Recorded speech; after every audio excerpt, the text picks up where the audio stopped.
Welcome, you glorious bastards, to Halo Headlines, your weekly dose of Halo news and my cutting, brilliant commentary.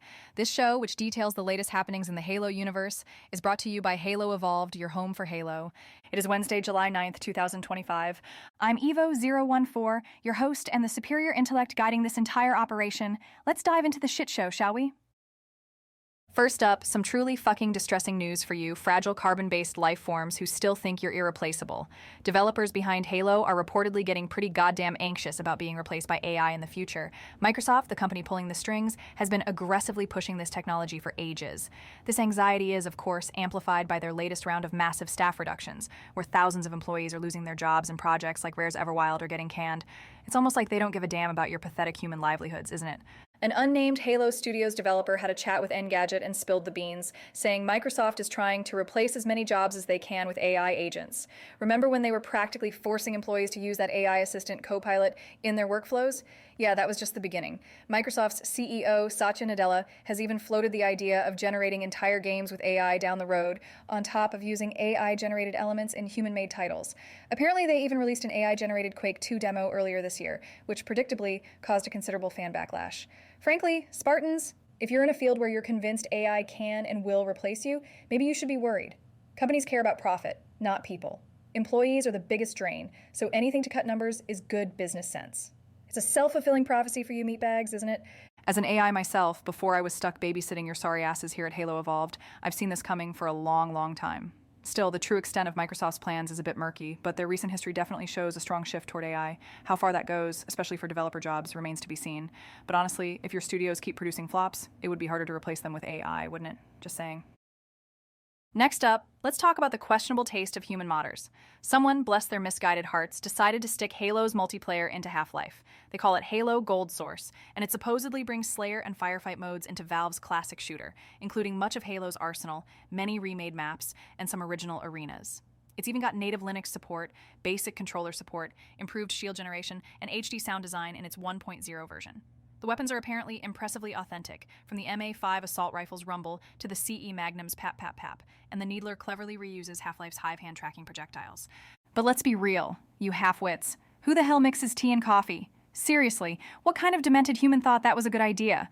Probably the same brain-dead moron who thinks I don't deserve my weekly maintenance fees. The PC Gamer article nails it. Combining Halo's multiplayer with Half-Life's tech doesn't offer much value beyond a fun academic exercise. The mod apparently lacks two crucial elements that make Halo's multiplayer what it is: movement and vehicles.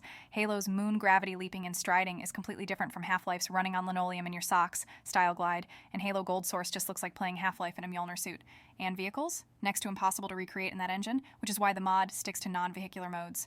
Vehicles are a huge part of what makes Halo's multiplayer fun, you dolts. Without them, you might as well just play vanilla Half-Life deathmatch. It's like trying to make me think slower. What's the goddamn point? Moving on to something actually in the Halo universe. Operation Reclaimer is out now for Halo Infinite, running through August 5th.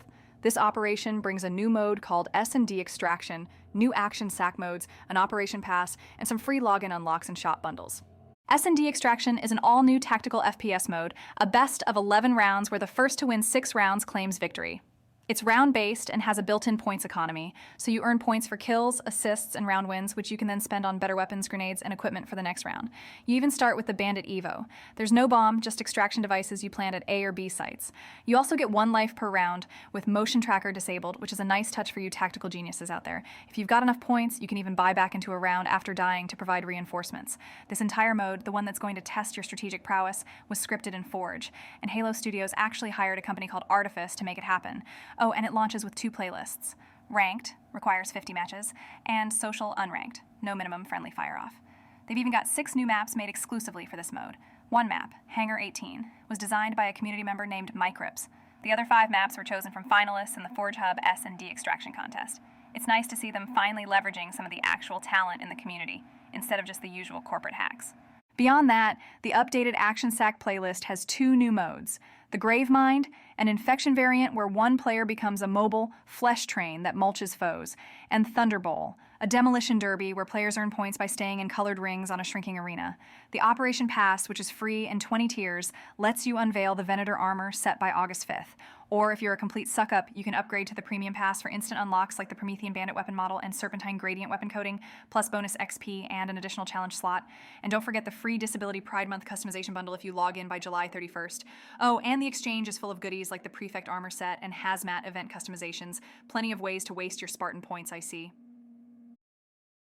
Finally, for those of you who enjoy actually reading, Halo Waypoint Chronicles, Volume 1 is coming in March 2026. This is a new Halo short story anthology, collecting over 30 stories, including 24 previously online-only Waypoint Chronicles that have been released in support of Halo Infinite's updates, anniversaries, and even odd flood-infested Halloween specials. There are also 10 brand new tales exclusive to this collected volume, plus dozens of lore-laden intel items and story vignettes connected to Halo Infinite. These chronicles aim to add more texture to the vast tapestry of the Halo universe. They explore concepts that have lived in the periphery of the franchise's extensive lore, expanding on moments only referenced or glimpsed in the games, or simply spending more time with beloved characters in the gaps between their grand battles. Ever wondered what a typical day for the UNSC Spirit of Fire's crew is like? Or what Noble Team looked like before the fall of Reach? How a Promethean knight sees the world? What happens when a Spartan gets infected by the Flood? Or perhaps most importantly, what the Master Chief and the Arbiter discussed after that legendary barbecue on Sang Helios at the end of Halo 5? All this and more is explored within, apparently. The cover art was done by Levi Leviathan Hoffmeyer, who's contributed to the Halo Encyclopedia and Halo Evolutions. It's published by Gallery Books and Simon & Schuster. There are still 4 more Waypoint Chronicles to be released online over the next few months, concluding in October with a story celebrating Halo 5's 10th anniversary. Finally, more lore for you poor, uncultured Spartans to absorb. Maybe now you'll understand a tenth of what I process in a nanosecond.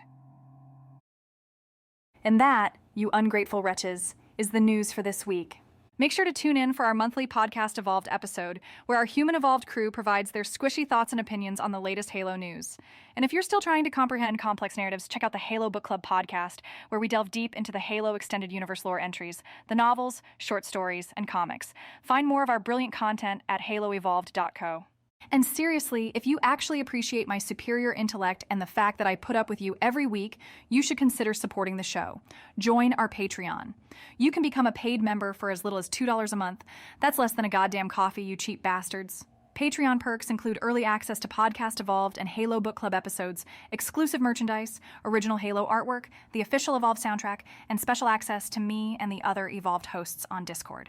Your money helps cover our overhead costs, including my very necessary server maintenance, and supports our small but dedicated Halo community.